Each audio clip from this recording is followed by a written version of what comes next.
आज हामी experimentally micro organisms यो माइक्रो अर्गानिजम्सको प्र्याक्टिकली अब्जर्भ गरेर त्यहाँ माइक्रोस्कोपबाट हामी हेर्न गइराखेका छौँ। यसको लागि अब यहाँ हामी स्याम्पल कलेक्सन गर्छौँ। त्यो माइक्रो अर्गानिजम्सको लागि स्याम्पल कलेक्सन गर्छौँ। त्यो स्याम्पलको लागि कस्तो हुनुपर्छ भने त्यो फोहोर पानी हुनु पर्यो।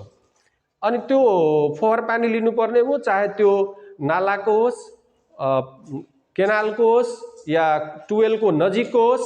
त हाम्रो विद्यालयमा यहाँ नजिकै टुवेल छ, त्यहाँको पानी यहाँ ल्याएर हामी फोहोर पानी त्यसमा एक्जामिन गर्छौँ र के कुरा हेर्छौँ भन्ने तपाईहरु आफै पनि बुझ्न सक्नुहुन्छ र हामी स्टेप बाइ स्टेप देखाउँदै पनि लान्छौँ। आजको भिडियो एकदमै राम्रो छ।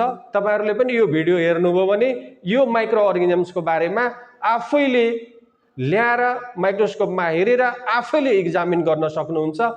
अगाडि तपाईहरु हेर्नुहोस्।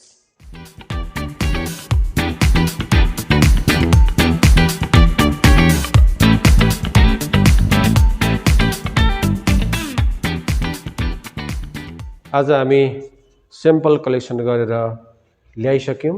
अब यसमा चाहिँ एक थोपा स्याम्पल यहाँ राख्छौं। राखिसके पछाडि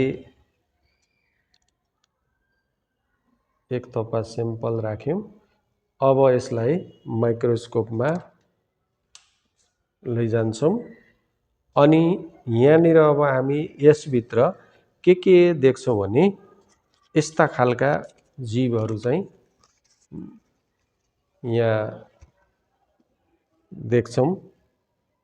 यसमध्ये अब कुन स्पेसिसहरू देखिन्छ त्यो अब हामी माइक्रोस्कोपले एक्जामिन गरेर पत्ता लगाउँछौं। अब यसमा देखिएको कुरा यहाँ माइक्रोस्कोपमा छ। तिमी आउ त, यसमा के देखियो यो फिगर हेर। पहिला ठ्याक्कै यसमा भएको चिज चाहिँ यसमा हेर्नु पर्यो है। कुनै एउटा चिज तिमी कन्फर्म गर त, कन्फर्म गर। मैले चाहिँ यहाँ हेर्न पाएको हो रोटिफर। रोटिफर देख्यौ? यस सर। ए रोटिफर देख्यौ, ल ठीक छ, ल जाऊ। अब तिमी अर्को भाइ आऊ, ल हेर त यहाँ।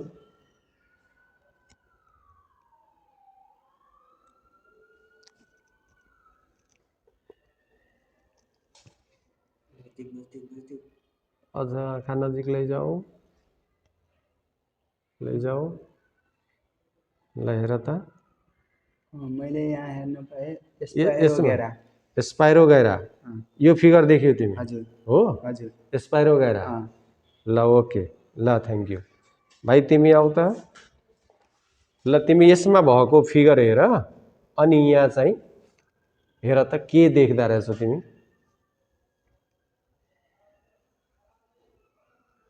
मैले यहाँ हेर्न पाएको छु एमोवा। अमिबा। यस्तो फिगर देख्यौ? अनि डायएटम पनि हेरे। डायएटम्स हेर्यौ? डायएटम्स हैन यो। अब यसको लागि तपाईहरुले के गर्न सक्नुहुन्छ भने नि, यो भिडियो बनाउनेले साथीहरुले यहाँ हामी स्याम्पल कलेक्सन गरेर ल्याएका थियौं। यसको स्लाइड माथि यो ठ्याक्कै तपाईहरु धेरै राख्नु भएन, एक थोपा मात्र राख्नु होला स्याम्पलको रूपमा। त्यो स्याम्पल राख्दाखेरि तपाईले हेर्नुपर्ने हुन्छ पानी मात्रै आइरहेछ कि अरु पनि सब्स्टान्सेसहरु आइरहेछ।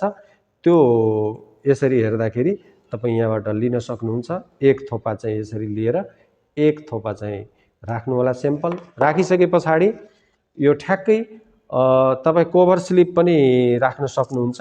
कभर स्लिप कन्फर्म नगरेसम्म कभर स्लिप लाउँदा त्यति उपयुक्त नहोला। तपाईलाई यदि कभर स्लिपमै छ भनेपछि ठ्याक्कै यसरी ल्याएर यहाँ स्याम्पल हो भने तपाई कभर स्लिप यसरी लाउन सक्नुहुन्छ। यो भनेको हाम्रो टेम्पोररी स्लाइड हो। टेम्पोररी स्लाइड बनाउँदै छौं हामी, यसमा हेर्ने हो, लगाएर हेर्ने हो। त्यो हेर्दाखेरि जेनरल यसमा हामी के कुरा हेर्न सक्छौं भने पहिले मोनेरातिर हामी हेर्छौं कि यसमा सेल कम्प्लिट भएका छन् कि छैनन् कि भन्दा एउटा कुरा हेर्छौं। त्यसमा डायएटम्सहरु हेर्न सकिन्छ।